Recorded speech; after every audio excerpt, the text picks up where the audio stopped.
what does contentment mean? Contentment doesn't just mean to be okay with what you have. That is a low-level version of it. To be okay with what you have. Contentment, in its real sense, means not just to be okay, you have to be okay, but to have peace with what you have. To have satisfaction with what you have. There will always be need.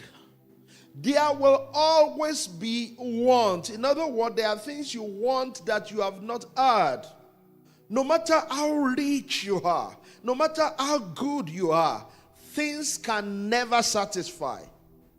Okay? So there will always be more and more and more. And God knows that as long as things are your pursuit, you will never arrive there.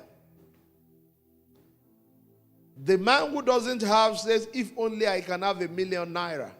If only I can have $1,000. You know what the millionaire is saying? If only I can have 100 million. The one that has 100 million, what is he saying? If only I can have 1 billion. And when he arrives at the billion, you will think that once somebody is a billionaire, they will not steal again. Go and check with our politicians. Many of them are billionaires. But because they are billions, many of them, I'm not saying all of them, but many of them didn't make it in a legit way. They can't declare it. Huh? So even when the statistics is saying that somebody else is ahead of them, they will just be laughing. That if only I can come out with what I have, but they can't come out with it. But you would have thought that if they arrive here, they will no longer steal. It's a lie. In fact, that's when it gets stronger. They will still want more.